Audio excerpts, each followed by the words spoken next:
అందరికీ నమస్తే. నేను మీ శ్వేత. వెల్కమ్ టు కొటానా కిచెన్. ఈరోజు మన ఛానల్లో ఇంటికి ఎవరైనా చుట్టాలు వచ్చినప్పుడు చాలా ఈజీగా సింపుల్గా చేసుకునే సాంబార్ను ఇలా చేసి పెట్టండి. చాలా రుచిగా తినేస్తారు.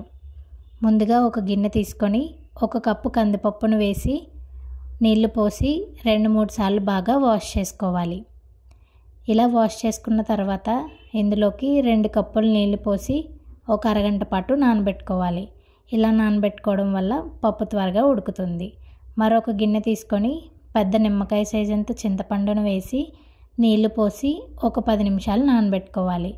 చింతపండు నానేలోపు సాంబార్లోకి కావలసిన కూరగాయలను కట్ చేసుకుందాం. టమాటా, బెండకాయ, క్యారెట్, మునక్కాయ, ఉల్లిపాయ, పచ్చిమిర్చి, ఆనపకాయ ముక్కలుగా కట్ చేసుకొని పక్కన పెట్టుకుందాం.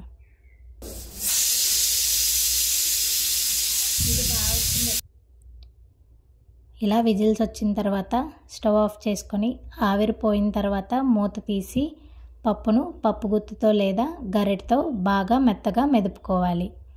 ఇలా మెదుపుకున్న కందిపప్పును పక్కన పెట్టుకోవాలి. ఇప్పుడు సాంబార్కి ఒక గిన్నె తీసుకొని 4-5 టేబుల్ స్పూన్ ఆయిల్ వేసి ఆయిల్ హీట్ అయిన తర్వాత ఒక 1/2 టేబుల్ స్పూన్ జీలకర్రను వేసి ముందుగా కట్ చేసి పెట్టుకున్న కూరగాయల్లోంచి టమాటాలు తప్ప మిగతా కూరగాయలన్నిటిని వేసుకోవాలి. ఇలా వేసుకున్న తర్వాత ఇందులోకి రుచికి సరిపడా ఉప్పును వేసి మరొకసారి బాగా కలుపుకొని మూత పెట్టి మంటను మీడియం ఫ్లేమ్లో పెట్టుకొని 10 నుంచి 15 నిమిషాల పాటు మగ్గించుకోవాలి.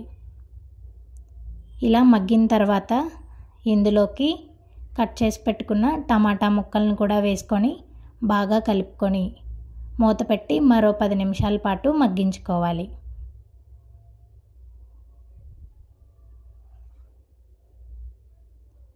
ఇలా మగ్గిన తర్వాత ఇందులోకి 1/2 టీ స్పూన్ పసుపు, 1 టేబుల్ స్పూన్ కారాన్ని కూడా వేసుకొని కారంలో ఉండే పచ్చివాసన పోయేంత వరకు మధ్య మధ్యలో కలుపుకుంటూ వేయించుకోవాలి. ఇలా వేయించుకున్న తర్వాత ఇందులోకి ముందుగా నానబెట్టుకున్న చింతపండుని రసం తీసుకొని ముక్కల్లోకి యాడ్ చేసుకోవాలి. ఇలా యాడ్ చేసుకున్న తర్వాత మరొకసారి బాగా కలుపుకొని ముక్కలు ములిగేంత వరకు నీళ్లు పోసుకోవాలి. ఇలా నీళ్లు పోసుకున్న తర్వాత ఇందులోకి పులుపుకు సరిపడా చింతపండును, రుచికి సరిపడా ఉప్పును చూసుకొని వేసుకోవాలి. ఇలా వేసుకున్న తర్వాత మూత పెట్టి చింతపండు రసంలో ముక్కలు ఉడికేంత వరకు ఉడికించుకోవాలి. ఇలా ఉడికించుకోవడం వల్ల ముక్కలు చాలా టేస్టీగా ఉంటాయి. మరొకసారి బాగా కలుపుకొని ముక్క ఉడికిందో లేదో చూసుకోవాలి. ఇలా ఉడికిన తర్వాత ఇందులోకి 2 టేబుల్ స్పూన్ సాంబార్ పొడిని వేసి పక్కన పెట్టుకున్న పప్పును కూడా యాడ్ చేసుకోవాలి. యాడ్ చేసుకున్న తర్వాత ఒకసారి కలుపుకొని సాంబార్ కన్సిస్టెన్సీ ఇలా ఉండేటట్లు చూసుకోవాలి. ఇలా మరిగిన తర్వాత ఇందులోకి ఒక చిన్న బెల్లం ముక్కను వేసుకోవాలి. ఇలా బెల్లం వేసుకోవడం వల్ల సాంబార్ చాలా రుచిగా ఉంటుంది. మరొకసారి మూత పెట్టి ఒక 5 నిమిషాల పాటు ఉడికించుకోవాలి. ఇలా ఉడికించుకున్న తర్వాత ఇందులోకి కట్ చేసి పెట్టుకున్న కొత్తిమీరను వేసుకోవాలి.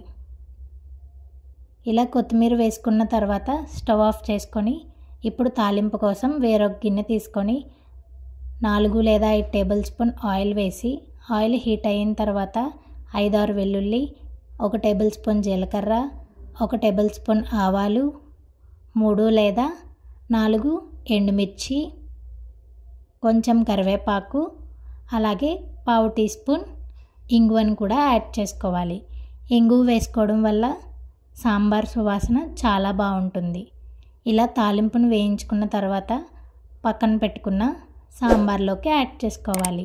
అంతే, ఎంతో రుచికరమైన సాంబార్ రెడీ. ఒకసారి ఇలా ట్రై చేయండి. ఈ సాంబార్ అన్నంలోకి కానీ టిఫిన్స్లోకి కానీ చాలా రుచిగా ఉంటుంది. ఇలా ట్రై చేసి చూడండి. ఎలా వచ్చిందనేది కామెంట్లో కామెంట్ చేయండి. Thank you for watching.